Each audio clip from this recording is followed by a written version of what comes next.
MLM. Quem está mentindo? Olá, me chamo Tim Sales. Como se pode determinar o que é informação válida? Todos os autores têm o mesmo valor para você? Claro que a resposta é não. Todos sabem que a resposta é não. Mas se você fosse perguntar às pessoas qual método elas usariam para determinar se o que leem ou ouvem tem valor ou não, você receberia respostas bem tolas. Uma senhora, aliás, me disse que determinava a validade do que lia baseada em ser uma informação balanceada. Quer dizer, se o autor dá crédito a ambos os lados de um argumento, então ela acredita que o conteúdo da informação é verdadeiro e válido. Isso é bem tolo, porque baseado no que ela acredita, se alguém estiver absolutamente seguro sobre sua posição, ela não confiaria ou não acreditaria. Outra pessoa atestou que isso depende de se o website ou o apresentador tem aparência profissional. Isso também é uma tolice e pode nos guiar a muitos caminhos errôneos. Minha profissão anterior era com a unidade tática de mergulho antibombas. A informação com a qual nós operávamos significava vida ou morte. Lá eu aprendi como valorizar o que eu lia ou ouvia. Meu intento com esse curto vídeo é compartilhar com você como determinar qual conselho seguir. A primeira coisa que você tem que determinar sobre qualquer autor, ao ouvir ou ler, é se você está ouvindo o que o autor acredita sobre o assunto ou se o que você está ouvindo é fato provável. É triste como as pessoas leem o que alguém acredita sobre um assunto e para sempre agem em suas vidas como se o autor lhes tivesse dado uma informação provável. Me recordo de um professor de história passando para a classe suas crenças religiosas como se fossem fatos. O triste foi que houve pessoas que adotaram as crenças daquele professor, em grande parte, porque ele exercia o papel de autoridade para todos nós. Mas a informação que ele nos deu em religião foram apenas suas crenças, nada que se pudesse provar. Falando nisso, temos que ter muito cuidado ao ouvir ou ler atestados do que chamamos fatos que direcionam erroneamente. Como, por exemplo, eu recentemente li, suas chances de fazer muito dinheiro em network marketing são menores do que ganhar nos jogos de Las Vegas. De fato, as chances maiores que se tem de ganhar nos jogos de Las Vegas são nas mesas de roletas, isto é, um pouco abaixo de 50%. Então, a conclusão do autor é verdadeira. Mas o truque do autor foi ao indicar que ganhar dinheiro em network marketing se baseia em azar ou chance, mas não é baseado em desempenho. Então, toda a estatística é irrelevante. Se o autor tivesse ele mesmo tido sucesso em network marketing, ele saberia disso. O autor também o enganou ao usar a estatística fora de contexto. O autor não lhe informou que nenhum negócio no mundo lhe daria as mesmas chances de 50%. Não há nenhum conceito de negócio no mundo onde 50% das pessoas que o aplicam façam muito dinheiro. Então, enquanto a conclusão do autor parece baseada em fatos, é na realidade enganosa. Mas provavelmente o conceito de mais ajuda que eu posso lhe ensinar é que há 3 tipos de autores de conteúdo. Quero que você saiba que o meu uso do termo autor inclui comunicação escrita e oral.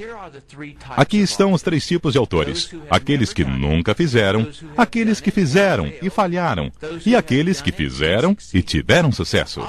O autor tipo número 1 são aqueles autores que nunca fizeram aquilo sobre o que estão falando ou sobre o que estão escrevendo. Autores de jornais, revistas, televisão e repórteres raramente fizeram aquilo sobre o que estão escrevendo ou falando. A informação deles vem de ouvir falar e de um leigo observando de fora. Muitos advogados, professores, pais ou familiares dão conselhos sobre assuntos que nunca experimentaram. A maioria dos livros nas livrarias é de autores que nunca fizeram aquilo sobre o que estão escrevendo. Eles podem escrever ou falar sobre essas coisas, mas não podem ter sucesso ao fazê-las. O conselho deles é raramente bom, porque é baseado em invenção, informação de outra pessoa, ou em ouvir falar. Esse problema aumenta quando um autor simplesmente repete algo que ouviu através da mídia. Aí então, existem 2 camadas de pessoas que não podem fazer aquilo sobre o que estão falando, mas pensam que sabem algo sobre tudo isso. Autores que não podem fazer aquilo sobre o que estão falando ou que não tiveram sucesso ao tentar fazê-lo, não podem possivelmente colocar a correta importância no assunto. Sempre se pode identificar os autores que nunca o fizeram porque seu conteúdo é ligeiramente, ou em grande maioria, fora do assunto correto.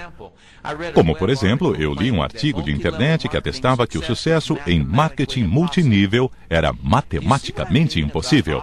Você percebe, então, o que eu quero dizer com autores que escrevem sobre o que nunca fizeram? Ele saiu completamente do assunto.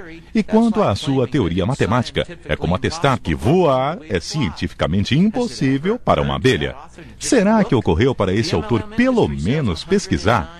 A indústria de MLM vende 109 bilhões de dólares em produtos e milhares de pessoas ganham milhões de dólares. Ainda mais, as indústrias de MLM mais antigas continuam crescendo. O autor tipo número 2 são os autores que não tiveram sucesso naquilo sobre o que estão falando ou escrevendo. Quando alguém falhou naquilo sobre o que está escrevendo ou falando, é comum que seja crítico em relação ao assunto e àqueles que o fazem. Quando alguém critica algo, é comum se achar falha nisso. Por quê?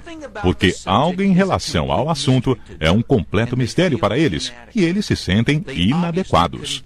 Eles, obviamente, não conseguiram desvendar parte do assunto e desistiram antes de desvendá-lo. Tome, por exemplo, alguém que queria ser um investidor de imóveis, mas não teve sucesso nisso.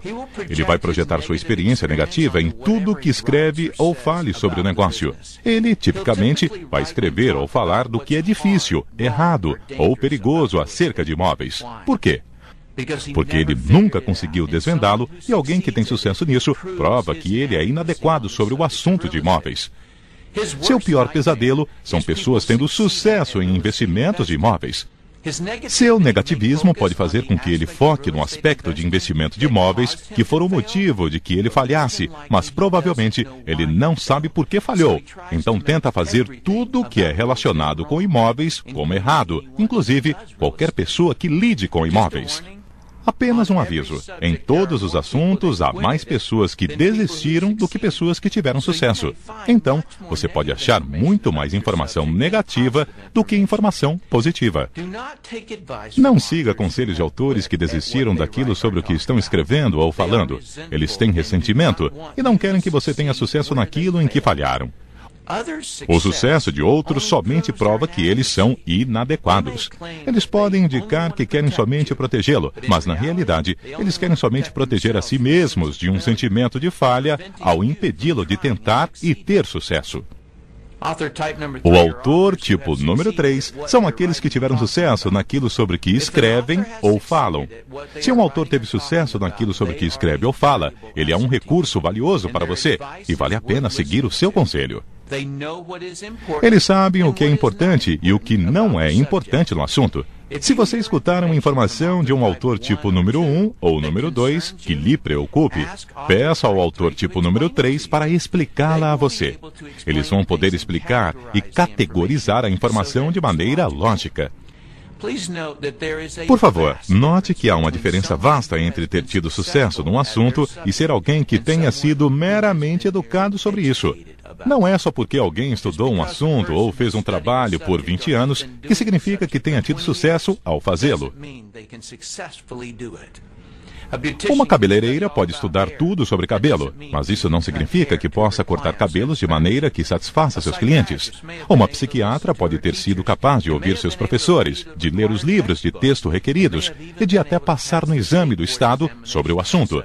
Mas será que ela pode resolver os problemas de outra pessoa? Se é que ela não pode, não siga o conselho dela. Uma estudante que tenha sido educado numa matéria somente provou que teve sucesso em ser uma estudante. Ela não provou que pôde desempenhar com sucesso um trabalho sobre a matéria. A pessoa a quem você deve pedir conselho a respeito de um assunto sobre o qual esteja pesquisando é a pessoa que tem os resultados que você deseja. Se você quer ter sucesso, siga o conselho daqueles que tiveram sucesso. Em conclusão, o conselho mais fácil de se dar ou de se receber no mundo dos negócios é: não faça. Mas guarde na cabeça essa ideia sobre dinheiro. O máximo valor em dinheiro que você vai perder é o valor que você nunca ganhará. Suponhamos que você esteja interessado em um negócio onde você ganhe $1 milhão por ano e que requeira um investimento de $2.000.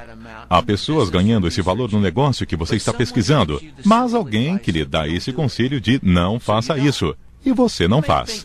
Você talvez pense que economizou uns poucos $1.000, mas o que você realmente perdeu foi $1 milhão ao ano. O custo desse mau conselho que você seguiu lhe custou muito mais do que o dinheiro que você economizou.